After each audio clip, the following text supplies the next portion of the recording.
Most repeated model. ఒక particular time ఇస్తాడు, ఆ టైంలో హవర్ హ్యాండ్కి మినిట్ హ్యాండ్కి మధ్యలో యాంగిల్ ఎంత ఫామ్ అయింది అని అడుగుతాడు. డైరెక్ట్గా సింపుల్ ఫార్ములా 60h - 11m/2 గుర్తుపెట్టుకోండి, లేదా కొంతమంది 30h - 11/2 m అయినా అంటారు. ఏ విధంగా అయినా ఒకటే.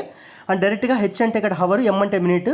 వాడు ఇచ్చే టైం డైరెక్ట్ ఇప్పుడు ఫర్ ఎగ్జాంపుల్ 3:30 ఉందండి, ఇక్కడ హెచ్ వచ్చేసి 3, ఎం వచ్చేసి 30. డైరెక్ట్ ప్లగ్ చేయండి, మీకు సాల్వ్ చేస్తే ఆన్సర్ వచ్చేసిద్ది.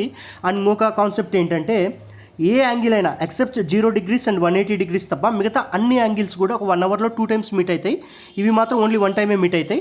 ఇక చూడండి, 1 అవర్లో 2 times మీట్ అవుతాయి, 12 అవర్స్లో 22. ఇలా ఫ్రీక్వెన్సీ గుర్తుపెట్టుకోండి. ఎగ్జామ్లో ఏదో ఒక పర్టికులర్ టైం ఇచ్చేసి ఆ టైంలో ఎన్నిసార్లు మీట్ అయినాయి హవర్ హ్యాండ్, మినిట్ హ్యాండ్ అని అడుగుతాడు. అండ్ అన్నీ కూడా 11 మల్టిపుల్సే ఉన్నాయి, చెక్ చేయండి. ఇది తీసేసిన తర్వాత అన్ని 11 మల్టిపుల్స్. అట్లీస్ట్ మీరు ఎలిమినేషన్ అన్న చేసుకోవచ్చు. అండ్ మీకు ఇంకా కొన్ని ఎగ్జాంపుల్స్ కూడా చూపిస్తాను, చూడండి. ఇక్కడ మీకోసం 7:50 అప్పుడు హవర్ హ్యాండ్కి మినిట్ హ్యాండ్కి ఎంత యాంగిల్ ఫామ్ అవుతుంది డైరెక్ట్గా ప్లగ్ చేయండి. 60h - 11m/2 అలాగేనా 8:36కి ఓకేనా. 225 ఇక్కడ చూడండి 77.5 ఓకే. నెక్స్ట్ ఇక్కడ మీరు క్యాలిక్యులేట్ చేసినప్పుడు 245 వచ్చింది. ఇది రిఫ్లెక్స్ యాంగిల్ అంటే మోర్ దాన్ 180 degrees ఉంది.